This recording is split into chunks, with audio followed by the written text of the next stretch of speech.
to talk about success, right? Now let me get right away to the first rule of success. The first rule of success is to have a vision. You see, if you don't have a vision of where you go, and if you don't have a goal where you go, you drift around and you never end up anywhere.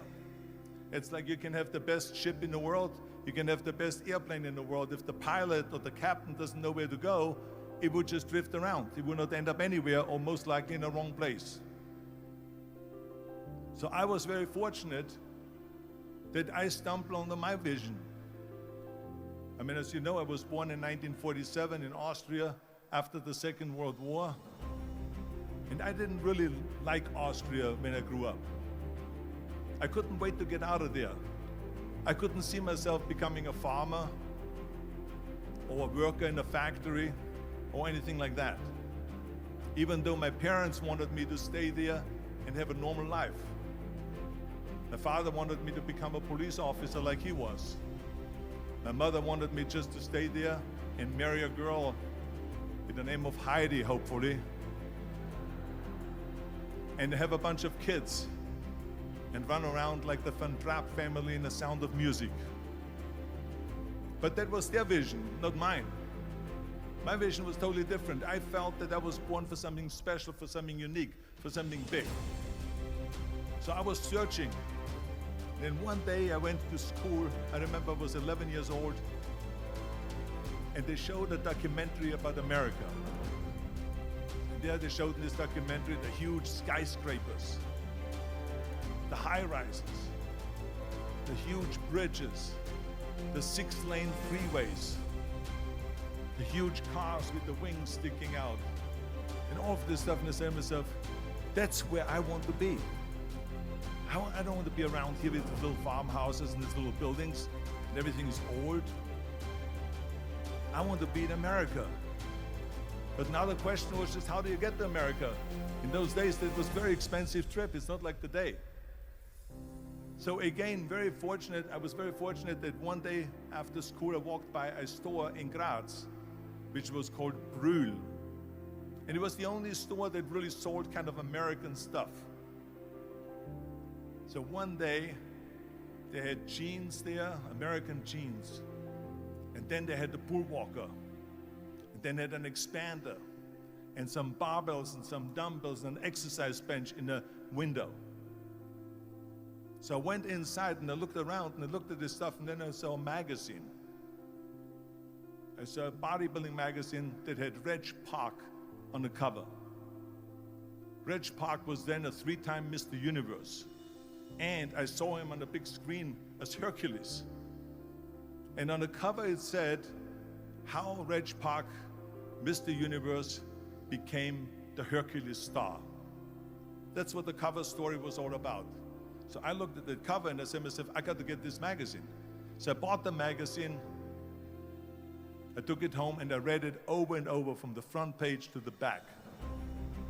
It had everything in there, how he trained, how he was working out in Leeds, England, in a factory town, how he worked out every day for 3-4 hours and became the strongest man of Europe, and how he won Mr. Europe, Mr. Great Britain, and then eventually Mr. Universe, and how he won the second Mr. Universe and the third Mr. Universe, and how he was discovered to play the starring role in Hercules. I read that and I said to myself, wow, this is the blueprint for my life. This is exactly what I want to do. I want to become a bodybuilding champion just like Reg Park. I want to get into movies just like Reg Park. And I want to make millions of dollars and be rich and famous just like Reg Park. So you also read so many times that I decided from one day to the next to become a bodybuilding champion, and I started training 5 hours a day, and then I became the youngest Mr. Universe ever.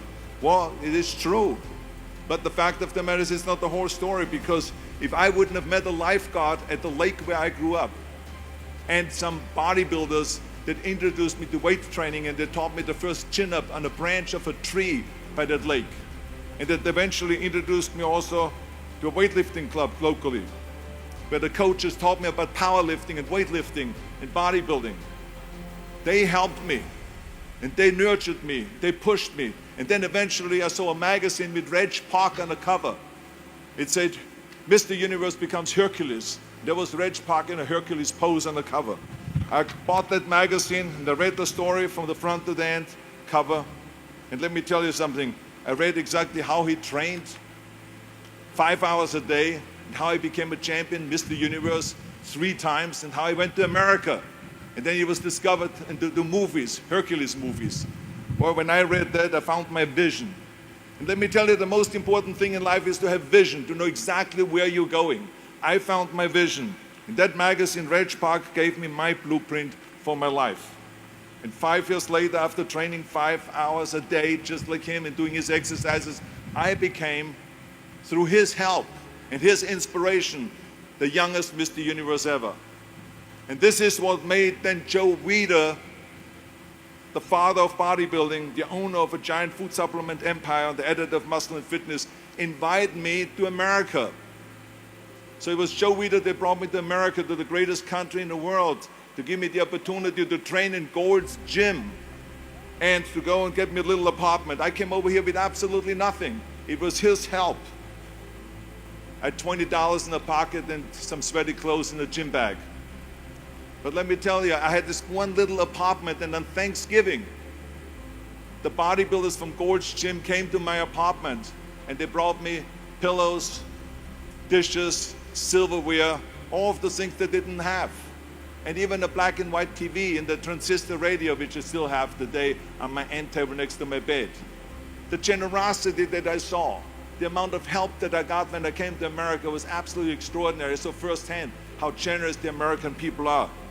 And then in Gold's Gym, there it was a magical place with all the champions, Mr. Americas, Mr. World, Mr. Universe. Everyone was training their powerlifters, Olympic champions and so on. And they helped me change from an amateur champion to a professional champion. And after that, I won champion after championship. I was 7 times Mr. Olympia, you heard it all. And became the greatest bodybuilder of all times according to the Bodybuilding magazine in 1975. Now this is just with all of the help. I would not have made any of that by myself. So this is why I don't believe in the self-made man. And even when it comes to show business, it was the same thing. I mean, you read the stories that Schwarzenegger decided from one day to the next to retire from bodybuilding and to go and become an actor. And in no time, he did Conan the Barbarian and Terminator and Commander and so on. And I tell you why.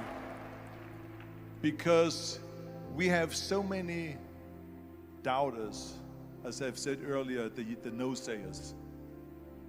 We have so many of those people that say no, and you can't do it, that's impossible. That is okay, because we just turn off, as I said earlier, and we listen and we hear the no being a yes. You can't do it, you can do it, and all of that. So that is possible to do that amongst all the negative people around you. But when you start doubting yourself, that's very dangerous. Because now what you're basically saying is that if my plan doesn't work, I have a fallback plan, I have a plan B. And that means that you start thinking about plan B, and every thought that you put into plan B, you're taking away now that thought and that energy from plan A. Michael Jordan said in one of his interviews, when they said, "You're unbelievable, you're the greatest basketball player of all times." I mean, tell me about that. And he says, well, you're just mentioning the successes. But he says, for me to become the greatest basketball player, I missed 9,000 shots when I was playing basketball at the NBA games.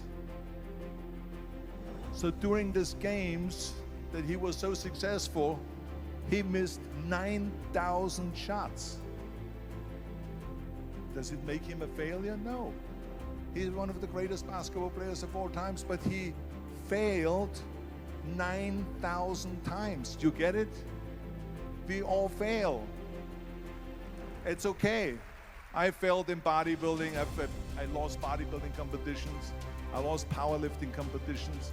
I lost weightlifting competitions.